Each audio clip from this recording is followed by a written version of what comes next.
Selamat pagi bagi kita semua. Pagi, Pak. Suara saya sudah kedengaran? Pagi Pak. Clear, Pak. Pagi Pak.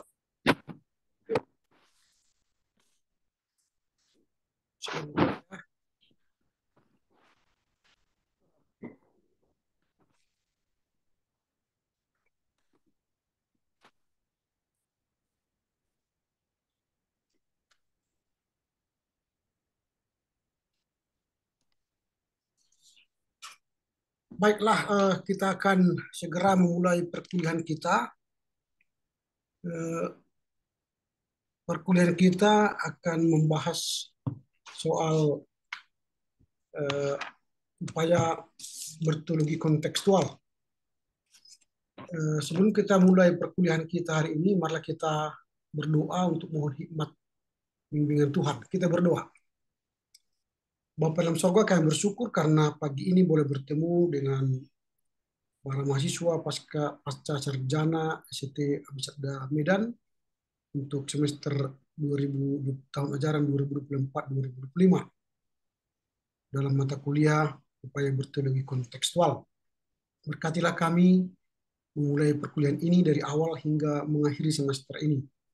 Berilah kami hikmat, kekuatan, kebijaksanaan sehingga kami boleh bertumbuh dalam diskusi-diskusi kami, memperkaya kasanah wawasan berteologi kami untuk menjawab tantangan-tantangan zaman dan kebutuhan gereja. Terima kasih Bapa, kami mulai perkuliahan ini di dalam nama Yesus Kristus Tuhan dan Juru Selamat kami yang hidup. Amin. Baik, saudara, yang akan kita coba bincangkan pada pertemuan pertama ini ialah soal silabus RPS, rencana pembelajaran semester ya, sehingga ke depan kita akan bekerja sesuai dengan kesepakatan kita bersama. Nah, pada kali ini kita akan mencoba melihat apa saja pokok-pokok penting yang akan kita bicarakan sepanjang semester ini. Yang pertama kita akan coba melihat jadwal bahwa kita akan kuliah setiap hari Selasa. Sebentar. Apakah ini sudah kelihatan share-nya? Share apa namanya? Share screen saya sudah kelihatan? Sudah Pak. Sudah. Nah, kita akan kuliah setiap hari Selasa pukul 10 sampai 11.40. Dan tentu kita akan kuliah dalam dua bentuk hybrid ya, on-site dan online, daring ya. Dalam mata kuliah ini akan banyak hal yang akan kita bincangkan nanti, baik kuliah on-site dan daring. Untuk proses yang akan kita jalan ini di kampus kita telah disepakati bahwa yang daring boleh melaksanakannya dari tempat pelayanan masing-masing, tetapi nanti ada saatnya harus datang ke kampus untuk melakukan tugas-tugas perkuliahan juga, semisal untuk ujian komprehensif, kemudian untuk ujian tesis ya, minimal seperti itu contoh. Yang paling nanti KTA, kuliah maksud saya kuliah akhir tahun itu harus. Mereka kuliah online juga harus kita sepakati, kuliah online harus open kamera, supaya kami melihat wajah Bapak Ibu dan Saudara yang berada di luar jaringan, artinya di luar onsite. Karena apa? Kadang-kadang pertemuan di daring dengan pertemuan di onsite berbeda. Touchingnya, sentuhannya beda. Karena kadang-kadang kami yang kuliah onsite ini lebih banyak serunya karena kita lihat body language-nya, kita lihat sentuhan tatapan matanya, kita lihat bagaimana dia menerima merespon setiap pemikiran-pemikiran yang kita bangun. Tapi untungnya onsite. Online juga bisa jika kita open kamera. Open kamera itu kan akan kami lihat nanti bagaimana respon saudara, mimik saudara, perasaan saudara dari jarak jauh ya. Karena itu dalam kamera nanti tetaplah berpakaian sopan, rapi, karena ini sama juga dengan pakaian onsite. Karena kami yang onsite di kampus sekarang, seperti mereka yang hadir sekarang di kampus, kita lihat mereka itu kan pakaian. Nah, begitu juga nanti di online harus rapi. Yang kemudian ketika kuliah online seperti ini, mohonlah mic-nya juga dimatikan supaya jangan kedengaran anak-anak kita sedang ikut juga kuliah.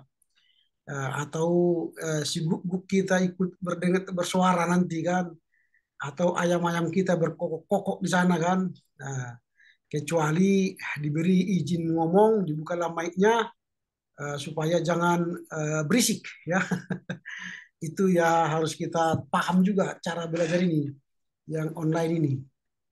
Kemudian karena di online saya katakan tadi open kamera harus juga support kamera ya. Pergilah ke tempat-tempat di mana support kamera. Jadi jangan nanti dibilang, Pak, saya izin ya off kamera saya karena kalau kebuka kamera suaranya nggak kedengaran. Nah, itu saudara carilah tempat di mana bisa open kamera, support kameranya. Nah, itu ya supaya jangan terhalang perkuliahan kita. Nah, itu jadi harus tetap kita jaga kualitas perkuliahan kita. Nah, seperti Jakarta Manik ini saya tidak tahu apakah dia sedang tidur, apakah dia sedang menggosok atau sedang makan, nggak tahu saya. Padahal kita sudah ngomong ini, sudah ngomong menjelaskan bagaimana model perkuliahan kita kan. Nah, baru dia buka kan. Saya lihat dia tertawa kan, saya lihat dia sisirannya belum rapi, kan itu.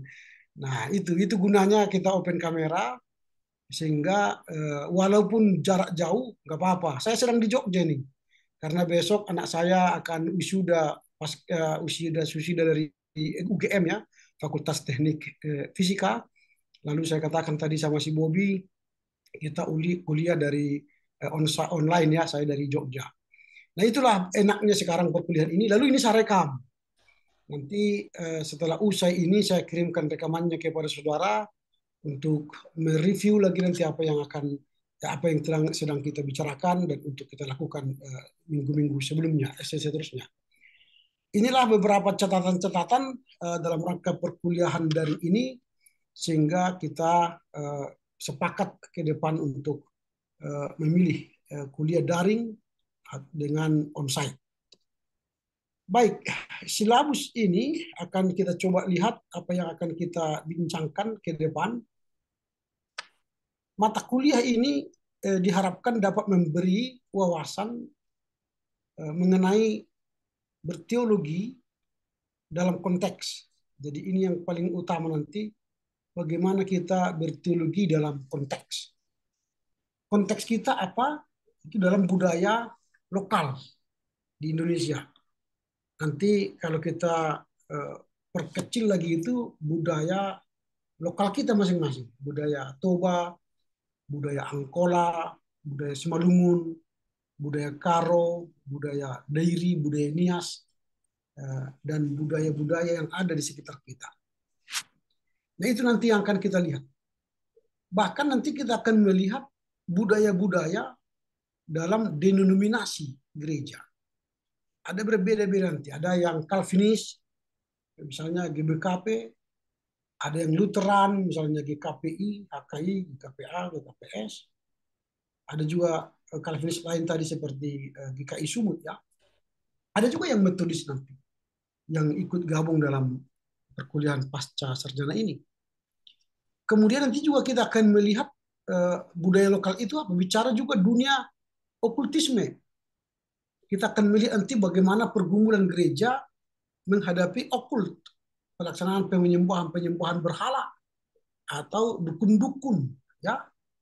Atau juga kita akan melihat nanti konteks kita kemiskinan di Indonesia atau penderitaan, bencana, ketidakadilan, termasuk juga ketidakadilan gender. Juga kita melihat sekarang politik. Politik kita sekarang amburadul kan. Penguasa membuat negara kita kacau dalam berpolitik, kacau dalam berdemokrasi. Kerakusan itu makin tampak. Jadi kita kayak dikeroyok satu orang. Nah, jadi kita dikeroyok oleh satu orang untuk bangsa Indonesia. Nah, kita lihat sekarang politik itu terjadi seperti itu. Sehingga kita mengalami tanda petik ya kekacauan berpolitik sekarang. Nah ini kita lihat. Ada juga sekarang akan kita lihat kerusakan ekologi dan juga kita menghadapi era digitalisasi. Digitalisasi ini di hadapan mata kita sekarang. Nah inilah beberapa konteks yang akan kita coba diskusikan nanti satu semester ke depan.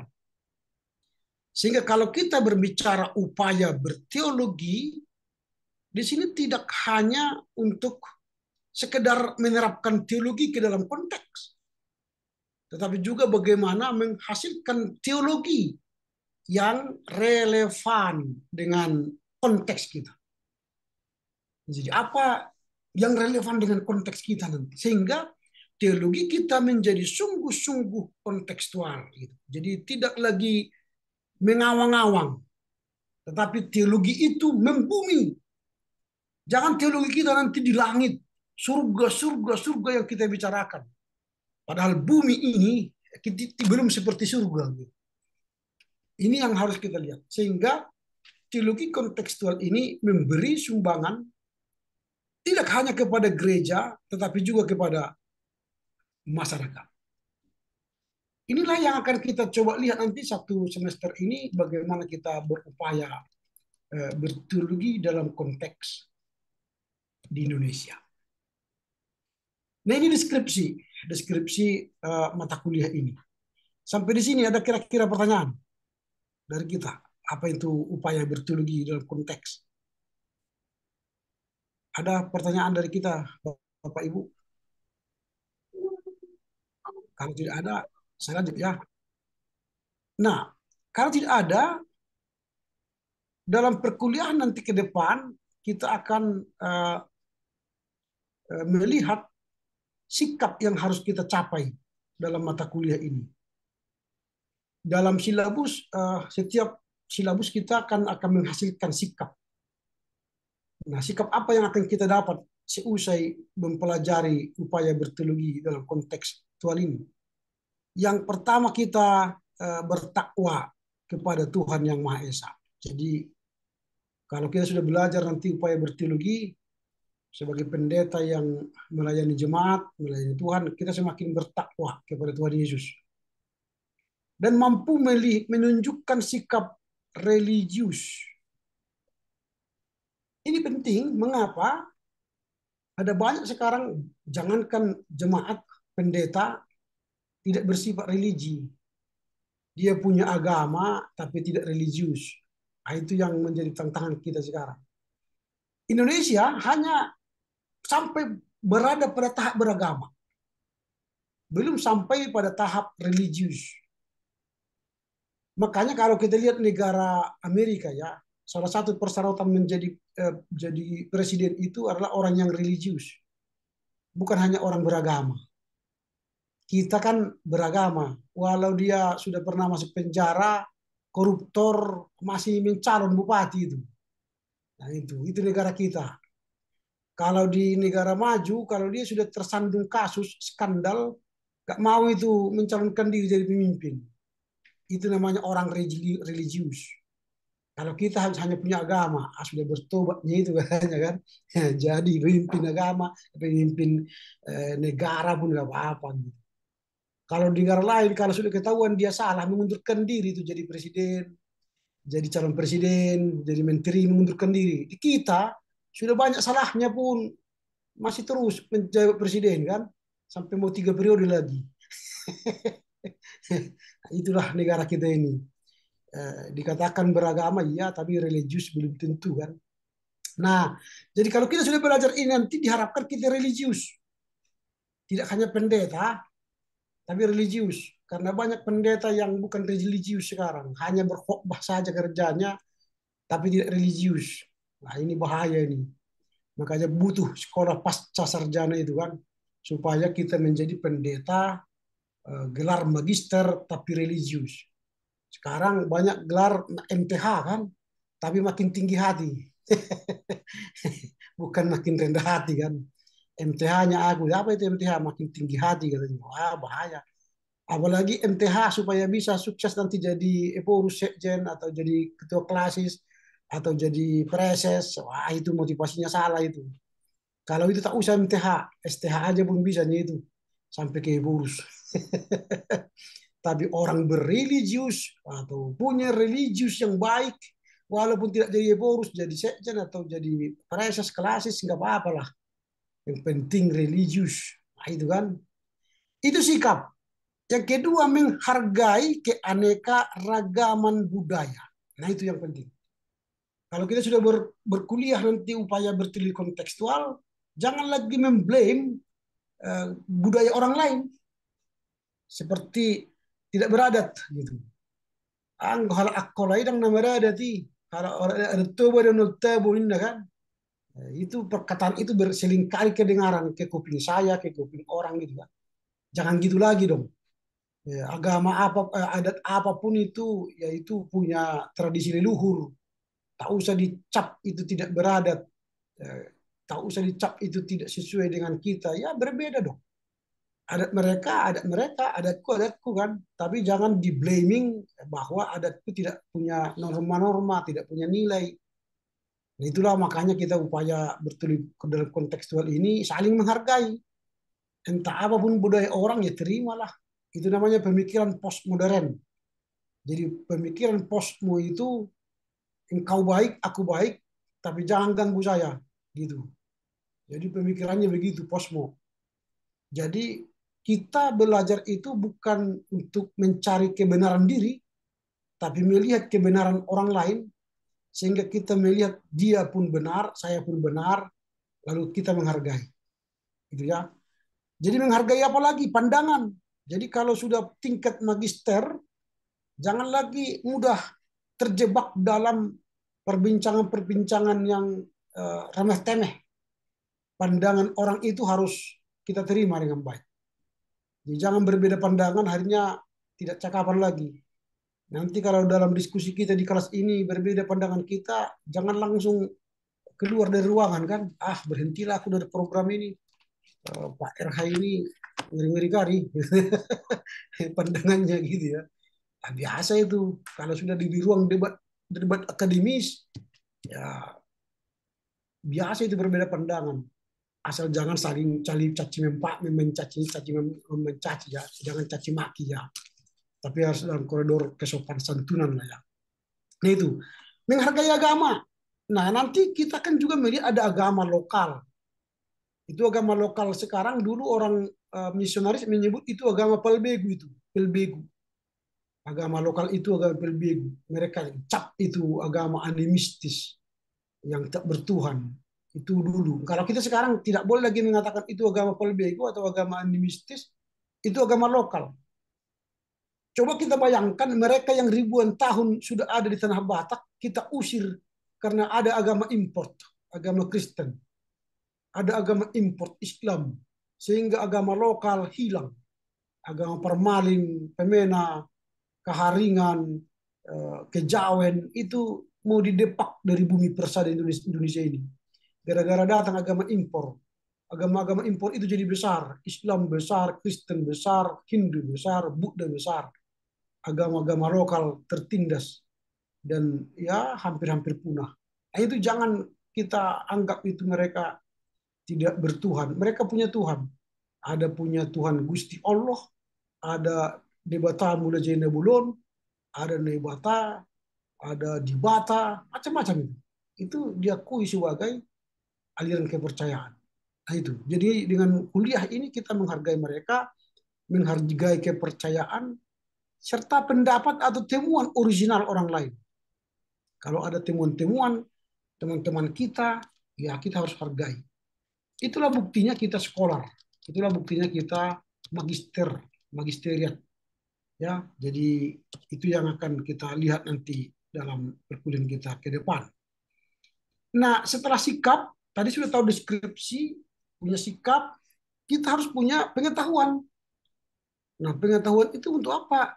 Untuk menguasai pengembangan pengetahuan, teknologi, atau desain pembelajaran di dalam bidang ilmu teologi, serta praktik profesionalisnya melalui riset. Jadi kita harus melakukan riset. S2 itu harus banyak melakukan riset, penelitian-penelitian. Jadi penelitian-penelitian itulah yang akan memutakhirkan ilmu berteologi kita. Jadi kita harus berbasis data dan berbasis research. Jadi bukan katanya, bukan kata orang, tapi kata data. Data itulah yang akan kita dapatkan melalui research. Dan menghasilkan karya inovatif yang teruji. Itu pengetahuan kita. Setelah belajar upaya berteologi kontekstual, kita tertantang untuk melakukan riset dan menghasilkan karya inovatif yang teruji. Yang kedua, menguasai isu-isu terkini. Jadi dengan berteologi kontekstual nanti kita akan menemukan isu-isu terkini. Apa yang teranyar dibicarakan dalam teologi. Sekarang yang terkini soal digital teologi. Digital teologi itu sedang booming dibicarakan di kampus-kampus. Lalu apa itu digital teologi? Nanti kita akan bahas perkembangannya dan bagaimana kita berteologi secara digital. Nah, isu-isu terkini itu di bidang apa? Tentu di bidang ilmu teologi, juga di bidang ilmu pendidikan Kristen, baik di tingkat dasar maupun tingkat lanjut, bahkan dalam perguruan tinggi. Nah itu, jadi upaya berteologi dalam kontekstual itu akan memampukan kita melihat teologi-teologi teranyar, baik dalam bidang teologi dan pendidikan agama Kristen, PAK, baik di tingkat dasar hingga ke perguruan tinggi. Nah inilah yang akan kita lihat dari segi pengetahuan. Dan yang berikutnya ialah keterampilan umum. Apa keterampilan umum nanti kalau kita sudah selesai perkuliahan ini? Tentu akan ada keterampilan umum yang akan kita temukan nanti setelah kita kuliah. Apa itu? Pengetahuan apa yang akan kita dapatkan dalam upaya berteologi kontekstual ini kalau kita sudah mengikuti perkuliahan ini. Yang pertama, kita mampu melakukan validasi akademik atau kajian sesuai bidang keahlian kita. Nanti kita ini ada kan berbagai bidang ini, ada bidang apa namanya pastoral, ada bidang ilmu agama, ada bidang biblika PLPB, ada bidang sosial ya ilmu sosiologi agama, ada bidang historika dan sebagainya. Nah, jadi kalian nanti secara umum keahlian kalian ialah mampu memvalidasi akademik atau melakukan kajian-kajian sesuai dengan bidang. Maka nanti ke depan akan ada studi mandiri, lalu akan ada nanti studi komprehensif, lalu akan ada penelitian tesis. Nah, sebelum itu nanti akan ada lagi proses-proses lainnya yang akan dijalani kuliah yang reguler semester ini. Itu akan menambah wawasan kita sesuai dengan bidang keahlian kita dalam rangka menyelesaikan masalah masyarakat. Ada banyak masalah di masyarakat. Nah, selama ini kan kalian sudah live in ya, melayani di jemaat. Bagi yang fresh graduate, misalnya seperti si Bobby, dia mungkin tidak punya pengalaman di level jemaat ya. Tapi bagi yang mengalami pelayanan setelah 5 tahun pelayanan atau 7 tahun pelayanan, lalu dia studi, nah isu-isu dalam masyarakat itulah atau isu-isu dalam gereja itulah pelayanan itu yang kalian angkat kaji. Itu sangat menarik. Jadi tesis kalian sudah kalian garap sejak awal. Jangan nanti pas menulis tesis baru cari-cari judul tesis. Tidak. Nanti selama perkuliahan ini berlangsung, bulan-bulan pertama ini, kalian sudah menyusun studi plan. Studi plan itu sudah kalian tulis judul tesis kalian apa.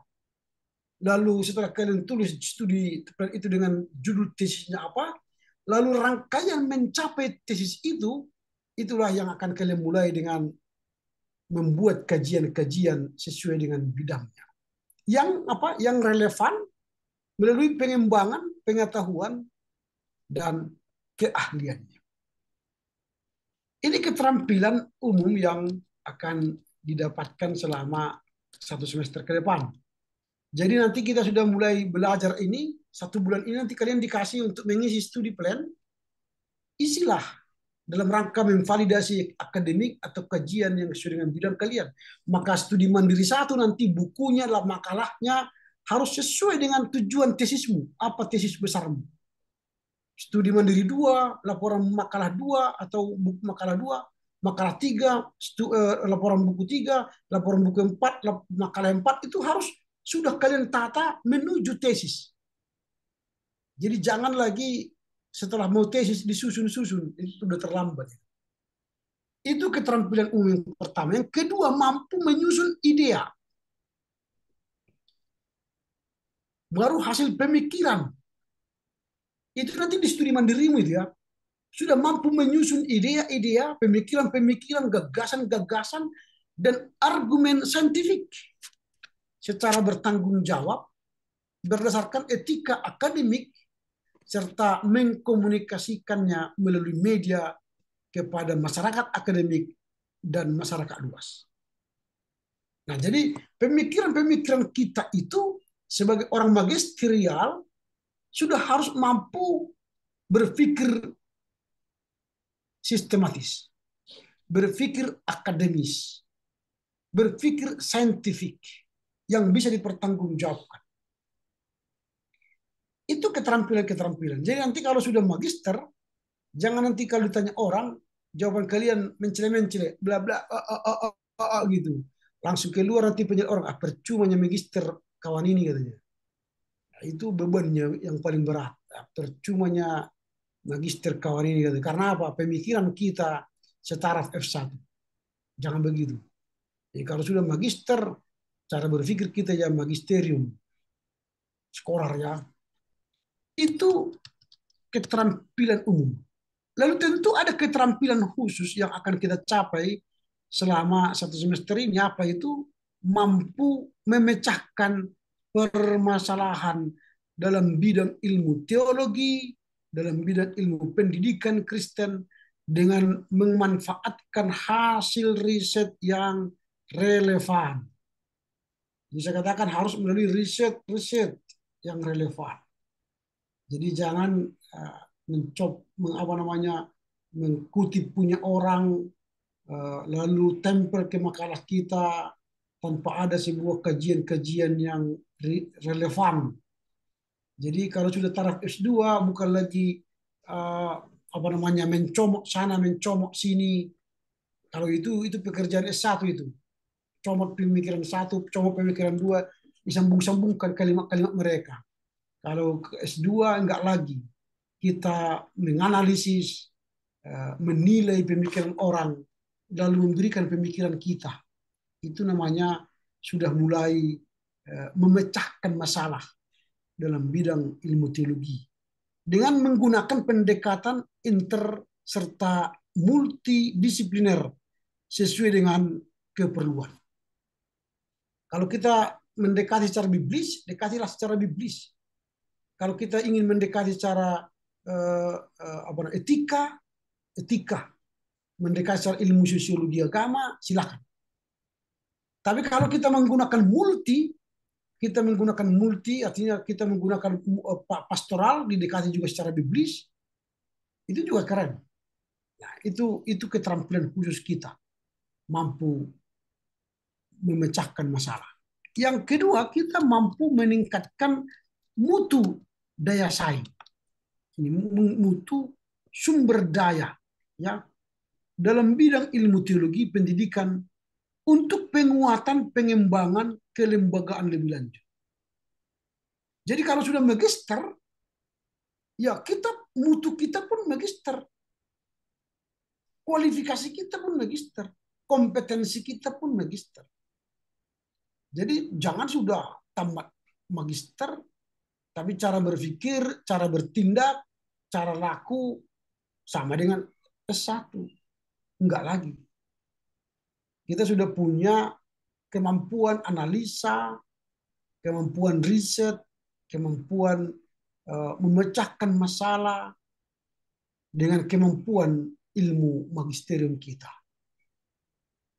Nah itu makanya kalau biasanya orang-orang yang diwisuda itu pakai topi magister, topi scholar itu kan, dipindahkan dari kiri ke kanan. Artinya dia sudah punya pengetahuan yang lebih sebagai orang yang berkualitas, bermutu. Nah, itu yang kita lihat nanti keterampilan khususnya. Nah, sekarang akan tiba pada saat materi perkuliahannya itu nanti akan saya kirimkan minggu depan. Tapi secara deskripsi, sikap, pengetahuan, lalu keterampilan umum dan khusus itu sudah kita ketahui sekarang. Tentang topik-topik yang akan kita bahas nanti ke depan akan saya akan share di pertemuan kedua minggu depan. Kemudian pembagian tugas-tugas kelompok nanti juga akan saya kirimkan atau sampaikan minggu depan. Karena ini masih pertemuan pertama, lebih pada penyampaian gagasan-gagasan, penyampaian pemikiran-pemikiran, penyampaian gambaran umum tentang perkuliahan ini, sembari kita perkenalan, kan itu. Pada akhir dari pemaparan ini kita akan minta perkenalan, tentu menyebut nama, lalu nama suami atau istri, kalau ada sudah diberkati Tuhan anak, lalu dari gereja mana, kemudian sudah berapa tahun jadi pendeta, atau bidang apa nanti yang mau digeluti. Kalau sudah tahu judul tesisnya, disampaikan aja supaya kita bisa ikut membantu nantinya. Nah itu, kemudian nanti kalau ada hal-hal yang belum jelas, boleh bertanya. Japri, kan sudah ada WA grup kita, sudah boleh menghubungi kami. Nah, nanti bisa di kampus dihubungi, langsung ke ruangan saya bisa. Kemudian nanti kalau ada pertanyaan-pertanyaan yang kurang jelas dari perkuliahan ini, boleh kita lanjutkannya. Nah, itulah dulu, silakanlah perkenalan satu persatu supaya nanti. Dan ini juga saya minta di grup WAG itu nama kita ditulis ya, sesuai nama absensi. Kadang-kadang kan banyak grup ini tidak ada namanya, tidak ada fotonya, kadang-kadang fotonya pun berbeda dengan nama orangnya, entah foto-foto apa itu dibuat. Itu susah kita melihatnya. Jadi disesuaikan lah ya. Maka tadi pagi saya buat supaya namanya ditulis di apa ini. Misalnya contoh ya, saya tunjukkan dulu ke kita sebelum perkenalan ya. Misalnya ini kan, ini ada, ini yang sudah punya nama ini nih. Ini kan sudah ada nama, tinggal saya menyimpan nanti nama-namanya ini. Ini belum, ini yang ini nanti namanya saya tidak tahu siapa ini. Nah ini, oh ini banyak sekali ini nama-nama. Ada yang punya foto, ada yang tidak punya foto. Nah itu saya tidak kenal nanti yang tidak punya foto apalagi. Yang punya pun foto, tapi kalau tidak ada namanya, ya bagaimana saya mengenalnya ya? Karena kita belum kenalan. Nah, makanya kita kenalan dulu pagi ini. Nah, lalu itu nanti setelah itu kita tutuplah perkuliahan kita. Kira-kira begitu. Sebelum perkenalan, ada kira-kira pertanyaan? Cukup jelas, Pak. Oke, cukup jelas. Kalau begitu dimulailah dulu dari onsite ya, online ya, perkenalan yang online. Baru nanti kepada yang onsite yang di kampus. Silakan. Ya, nama saya Pak Henry Nebaho. Ya, Saya melayani di GKPI Resort 3 Baru di Dairi atau Sidikalang. hmm.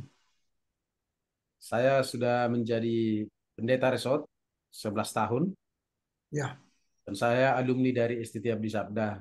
Saya sudah berkeluarga, hmm. istri saya baru tambunan dan Tuhan mengaruniakan 3 orang anak bagi kami, Hmm. 2 laki-laki, 1 perempuan. Oke, Nah, saya menggeluti praktika pastoral untuk oke. perkuliahan ini. Baik, Terima kasih, Pak. oke. Terima kasih, Amang Nebaho. Ya. Lanjut. Ya, saya Pak. Ya, silakan. Nama saya Tomang MM Tambunan, istri buruh Panjaitan. Saya melayani di GKPI. Sekarang bertugas di GKPI Resort Tanah Jawa, Kabupaten Simalungun. Saya telah menjadi pendeta menjalani 10 tahun Hmm. di bulan 10 ini, Pak. Dan saya di pasca sarjana mengambil bidang praktika pastoral. Nah, Itu perkenalan singkat untuk saat ini, Pak. Terima kasih, Pak. Terima kasih, Amang Tongam. Iya Lanjut. Pak, Ya, silakan. ya Pak. Perkenalkan Pak, nama saya Irwanta Subiring Brahmana. Kami sekarang melayani di kantor klasis Bekasi Denpasar. Alamat, Jauh. Ya. ya Pak, di Bekasi Pak, Galaksi Bekasi.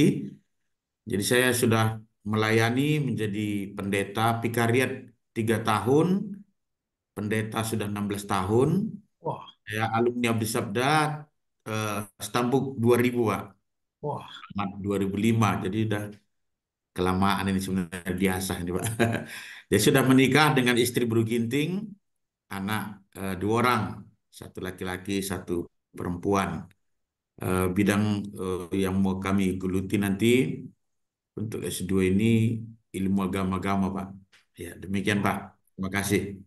Terima kasih, bujur Pak Irwanta. Jujur Pak. Lanjut. Ya, selamat pagi menjelang siang, Pak. Perkenalkan, Hmm. nama saya Melda Borutarigan. Saya pendeta di GBKP dan saat ini ditempatkan di GBKP Runggun Bogor Barat. Wah, Tempatnya di Bogor, ya, Pasis ya. Jakarta, Kalimantan. Dan saya sudah berkeluarga, suami Makarios Karo sekali. Kami dikaruniakan 2 orang anak, laki-laki dan perempuan. Dan saat ini saya melanjutkan studi S2 mengambil bidang dogmatika. Sebelumnya saya adalah alumni dari STT Abdi Sabda, menjalani masa vikariat 3 tahun, 15 tahun sudah jadi pendeta. Sama seperti Pendeta Irwanta, sepertinya sudah kelamaan tapi tidak ada kata terlambat. Mohon arahan, Pak. Terima kasih. Oke, bujur. Semangat terus. Ya, Pak, bujur. Lanjut. Ya, terima kasih. Selamat siang, Selamat siang. Bapak dan juga teman-teman. Saya Elba Prantabarus, sekarang melayani di GBKP Runggun Sitelusada Bekasi, Pak. Oh, Klasis Bekasi Denpasar, eh, istri Bru Ginting, dan sudah dikaruniai 2 orang putra, kelas 5 SD dan kelas 3 SD. Saya alumni dari Sekolah Tinggi Teologi Intim Makassar, eh, Stambuk 2004, alumni 2009, vikariat 2 tahun, dan sudah pelayanan sebagai pendeta selama kurang lebih 13 tahun. Untuk S2, saya menggeluti bidang ilmu agama-agama, Pak. Terima kasih, Pak. Tuhan berkati. Oke, makasih Pak Elba, Bujur. Silakan lanjut. Ya, terima kasih Pak. Selamat siang menjelang siang buat kita semua. Jadi saya Pendeta Sri Pinta Buru Ginting. Saya sudah menikah dengan Marga Barus. Keluarga kami diberkati dengan 1 orang anak perempuan.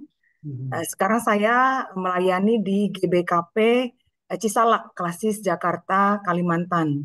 Oh ya. Jadi saya sudah menjadi pendeta selama 14 tahun, ditambah masa vikaris selama 2 tahun. Nah, jadi dalam kuliah pascasarjana kali ini saya mengambil bidang studi ilmu agama-agama. Oke. Terima kasih Bapak. Bujur Bu Sri Pinta. Ya, lanjut yang lain. Ya, shalom bagi kita semua. Ya. Perkenalkan, saya Hosana Ance Pepayosa Berubangun. Saya seorang pendeta, saya melayani di GBKP Runggun Tanjung Balai, Asahan.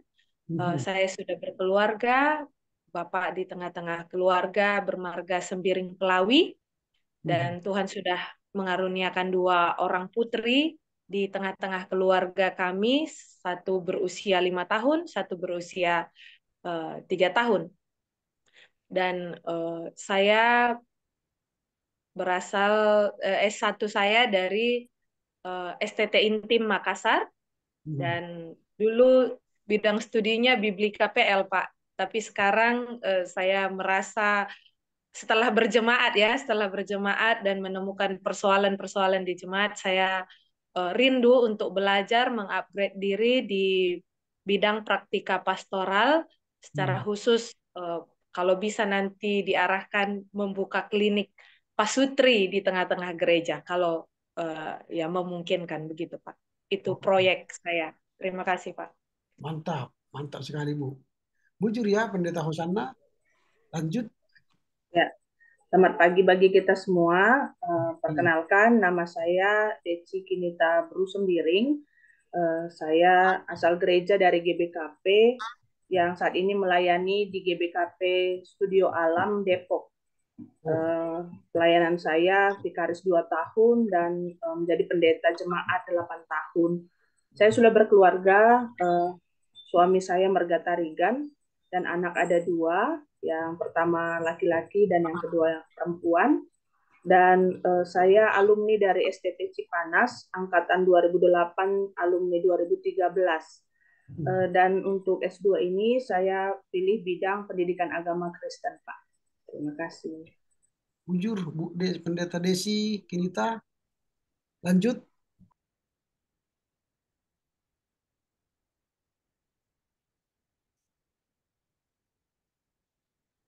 Ya, shalom bagi kita semua.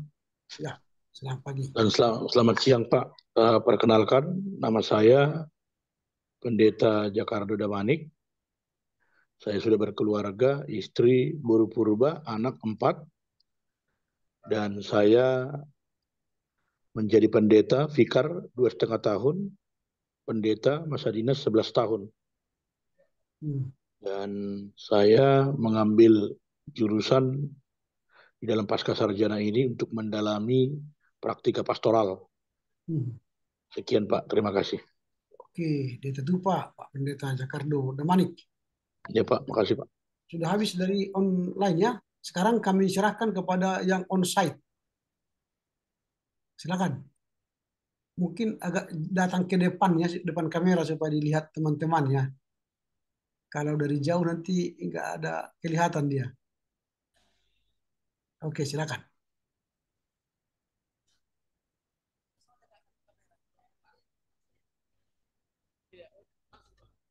Ya, ini begitu ya, biar kedengaran.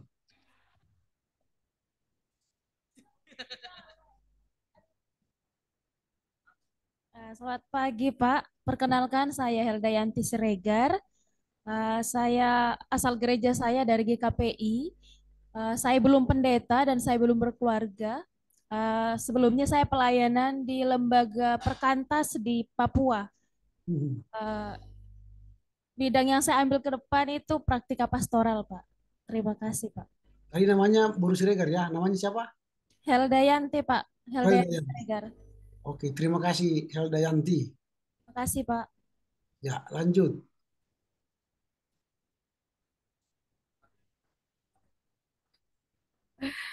Udah kelihatan ya, Pak. Sudah. Perkenalkan, nama saya Pendeta Mia Liza Broginting. Saya melayani di Gereja GBKP, Gereja Martumung, Vikaris 2 tahun dan masa kerja jadi pendeta 11 tahun. Saya sudah berkeluarga, suami Marga Tarigan, dan sudah dikaruniakan 1 orang anak laki-laki, masih kecil, umur 1,5 tahun.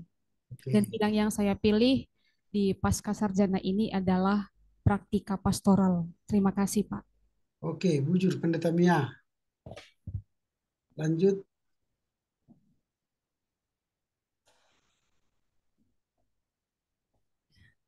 Terima kasih Pak. Nama saya Franti Novita Dewi Brusembiring. Saya sudah menikah dengan suami bermarga Tarigan. Anak diberikan Tuhan seorang putri berusia 10 tahun namanya Selin, Pak. Jadi saya sudah melayani di GBKP. Sekarang di GBKP saya Braskata, Klasis Medan Kampung Lalang selama 12 tahun. Saya ditahbiskan tahun 2012 dan menjalani masa vikariat sebelumnya selama 2 tahun. Dan dalam studi S2 ini saya berencana mengambil studi tentang Biblika Perjanjian Lama dan tadi juga sudah diarahkan untuk mengambil judul dari awal. Jadi supaya Bapak juga boleh nanti memberikan gambaran bagi kami supaya apa yang kami kaji boleh relevan. Demikian Pak, terima kasih Pak. Ya, bujur Bu Pendeta Franta, kita satu komplek ini. Saya di perumahan Krio Village, Braskata, dekat rumah kita berarti ini. Silakan lanjut. Ya, shalom Pak. Ya. Saya Pendeta Junita Brukaro Surbakti. Saya sudah menikah, suami Marga Tarigan. Anak-anak ada 2. Yang pertama namanya Amora, yang nomor 2 namanya Aletea. Saya alumni STT Abdi Sabda. Saya masuk tahun 2004 dan selesai perkuliahan tahun 2009. Setelah menjalani vikaris 2 tahun, saya ditabalkan tahun 2011.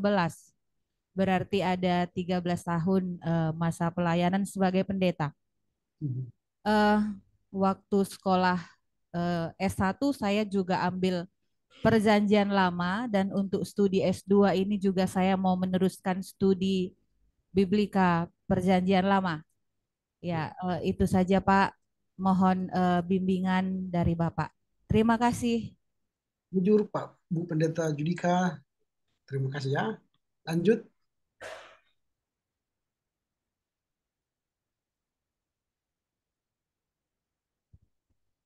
Selamat siang Pak. Perkenalkan, nama saya Bandri Senja Sembiring. Saya pendeta, alumni STT Abdi Sabda, tahun 2008 tamat, vikaris 2 tahun, dan telah 13 tahun melayani sebagai pendeta GBKP. Sekarang melayani di GBKP Rungun Cinta Damai Klasis Medan Kampung Lalang. Saya sudah menikah dengan seorang pendeta bernama Sri Rezeki Ulina Brukaban. Kami sudah dikaruniai seorang anak, dan di kuliah pasca ini saya ingin fokus di dogmatika, setelah di S1 saya juga dogmatika. Terima kasih Pak. Jujur Pak Pendeta, kalau di GBKP itu dibilang nanti naras nggak cocok, pendeta juga kan. Istri dosen. Oke, bujur. Selamat siang Pak. Selamat siang. Perkenalkan, nama saya Pendeta Ampir Simanulang dan saya sudah berkeluarga, Boruna Baban, dan anak 1 usia 3 tahun 8 bulan. Nah, saya sudah melayani sebagai pendeta 7 tahun 3 bulan dan Pikaris selama 2 tahun. Dan rencana disiplin ilmu yang mau saya gumuli di pasca sarjana ini tentang etika, Pak. Oke. Demikian Pak perkenalan saya, Pak. Oke, terima kasih Mauliate Pendeta Amir. Lanjut.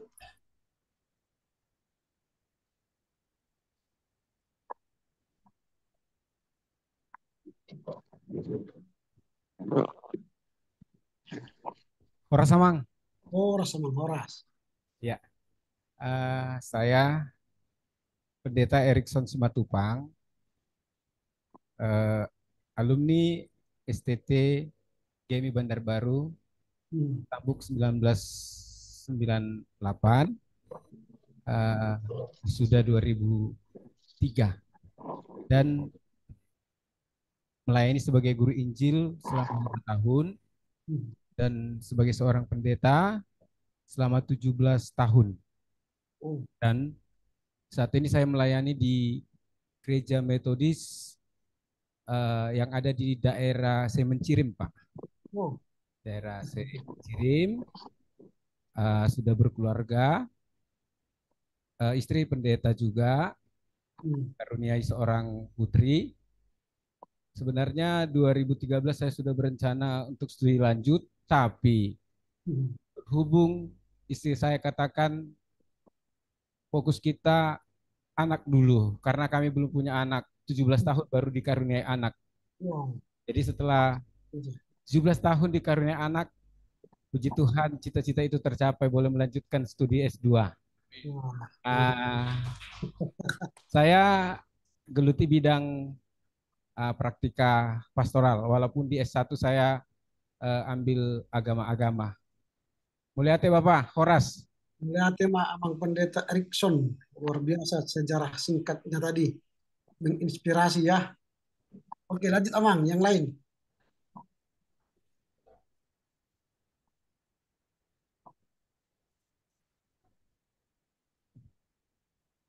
Ya, salam Pak. Ya, selamat pagi. Perkenalkan, nama saya Pendeta Samuel Pierre Marga Panggabean. Sudah menikah, istri baru Aritonang. Jadi dikaruniai Tuhan 2 anak di tengah-tengah keluarga. Dan saat ini melayani di HKI Resort Lawedeski atau Aceh Tenggara, Kutacane. Ya, jadi di pasca sarjana ini Pak, mengambil bidang praktika pastoral. Melayani sebagai pendeta sudah 7 tahun sebagai pendeta dan vikaris 2,5 tahun. Stambuk atau lulusan 2014 dari STT Abdi Sabda. Ya. Terima kasih Pak. Oke, Mulyate Amang Pendeta Samuel. Lanjut.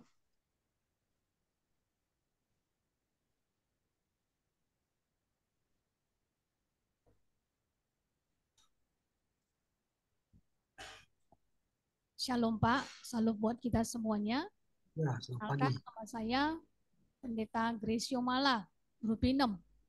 Kami sudah berkeluarga, naras tarigan merganya, dan anak perempuan sudah kelas 2 SMA. Kami melayani di GBKP Runggun Batu Layang, kelas Sibolangit.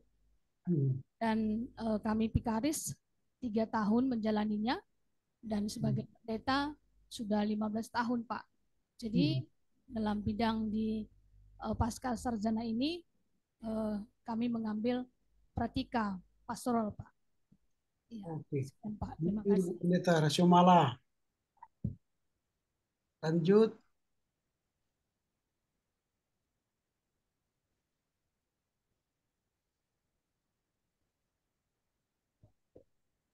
Selamat pagi, Pak.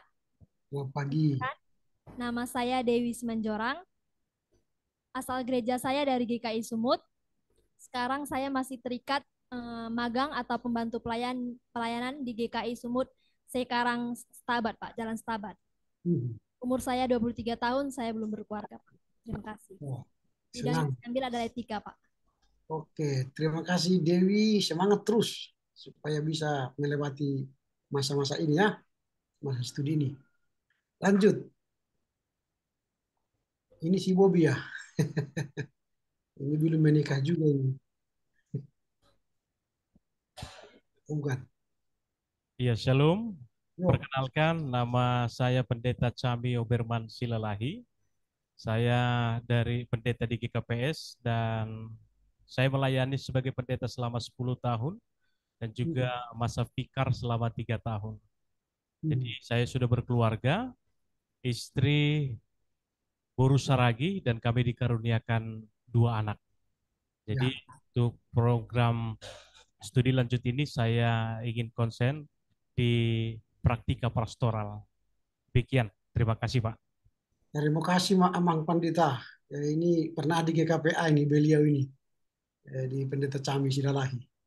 Selamat bertemu lagi ya. Lanjut. Baik, perkenalkan Pak, saya Pendeta Julinardo Ramera Sinaga. Saya mahasiswa sarjana dulu di STT Abdi Sabda Medan, Stambuk 2007, alumni 2012. Asal gereja dari GKPS, sudah berkeluarga, istri Boru Saragi Sidauruk, dikaruniakan 2 orang anak putri, satu yang paling besar umur 6 tahun, yang paling kecil 3 tahun. Jadi kami tinggal di Medan dan bidang studi yang akan digumuli yaitu historika, sejarah gereja. Terima kasih Pak. Wow, keren. Ada yang penerus sejarah gereja. Terima kasih Amang Julinardo. Kita jumpa nanti ya. Lanjut.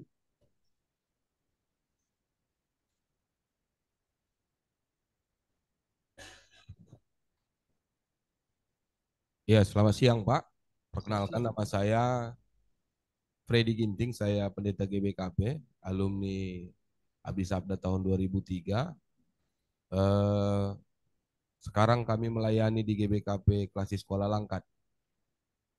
Dan istri Bruce Rubakti dan anak yang sudah Tuhan karuniakan ada 1 anak perempuan. Saya mengambil bidang studi sosiologi agama untuk studi pasca sarjana ini. Terima kasih. Oke, muncul Pak Pendeta Freddy. Oh, habis. Oh, ini si Bobby terakhir ya. Silakan. Baik Pak, sebelumnya saya ingin memperkenalkan diri. Nama saya Bobby Andika Sinaga. Saya tamatan dari Abdi Sabda tahun 2023 dan Bapak sendirilah DPA saya pada saat itu. Udah menikah belum?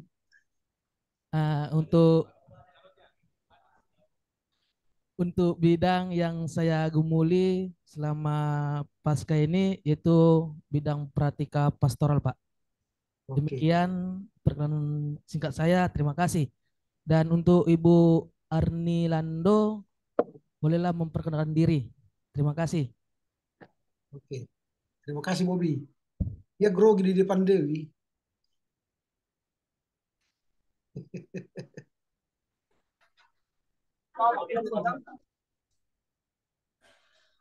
Ada lagi yang belum perkenalan? Saya Pak. Oke, silakan. Saya perkenalkan diri, nama saya Pendeta Hamil Butarikan. Saya melayani di GBKP Klasik Sekolah Langkat, Tanjung Plaza. Saya sudah menikah, saya bersuami Marga Bukit. Saya memiliki anak 1, kelas 2 SD, umur 8 tahun. Saya mengambil bidang praktika pastoral. Terima kasih. Oke, terima kasih Pendeta Lando. Jadi sudah semua ya perkenalan ya. Ada lagi yang tidak perkenalan? Sudah semua ya? Baik. Terima kasih atas perkenalan kita, baik di daring dan yang onsite. Tentu kita akan semakin mendalami perkenalan kita nanti setelah berkuliah 1 semester ini. Dalam perkuliahan ini kita akan menggunakan nanti metode pertama ceramah. Saya beberapa pertemuan nanti akan menyampaikan beberapa topik-topik yang memantik kita untuk mengerti apa itu upaya berteologi dalam kontekstual. Lalu bagian yang kedua nanti ialah akan menyampaikan laporan baca. Saya akan kirimkan nanti bacaan-bacaan yang Bapak Ibu akan baca dan laporkan dipresentasikan di depan kelas, baik melalui Zoom dan melalui onsite. Lalu kita akan diskusi tentang topik itu. Artinya ada metode ceramah, berarti saya yang akan menjadi informan. Kalau metode laporan baca buku, saudara-saudara yang akan menjadi informan, yang akan mengajar kita dengan topik-topik itu. Sehingga dalam perkuliahan itu tidak terkesan dosen itu yang menggurui semuanya, tapi kita bertukar menyampaikan informasi pembelajaran, lalu kita akan diskusi. Bagian yang ketiga nanti adalah tugas kelompok. Nanti secara kelompok akan mendalami satu topik yang berkaitan dengan upaya berteologi dalam konteks. Nanti kelompoknya akan kami bagi. Lalu kelompok akan mempresentasi hasil-hasil kerja kelompok. Lalu kita akan diskusi. Lalu nanti di tengah perjalanan akan ada kuis. Kuis ini tiba-tiba entah kapan nanti tidak terjadwal untuk sekedar melihat kemampuan kognisi kita, apakah sudah tune atau sudah gabung, sudah in dengan kita dalam pembelajaran ini. Apakah sudah mengerti, memahami perjalanan kita satu semester ke depan. Itu kuis. Lalu tentu akan ada ujian tengah semester, akan ada ujian semester. Ujian tengah semester nanti akan paper base, akan ada ujian tertulis. Nah, karena kita hybrid, maka secara keadilan tidak mungkinlah yang di onsite nanti akan hadir onsite dan yang online akan belajar menjawab online. Nah, itu kan tidak fair ya. Maka ujian tengah semester nanti akan online. Jadi open book terserah, itu kan terserah Bapak Ibu lah, karena itu kan supaya ajas keadilan terjadi kan. Kalau nanti onsite kan saya lihat kalian nulis, padahal yang di luar sana open book dia kan, jadi nggak fair kan. Jadi supaya fair dia jadi online nanti ujian tengah semester. Tapi untuk ujian akhir semester Bapak Ibu akan membuat paper makalah ilmiah yang berkaitan dengan upaya berteologi dalam kontekstual.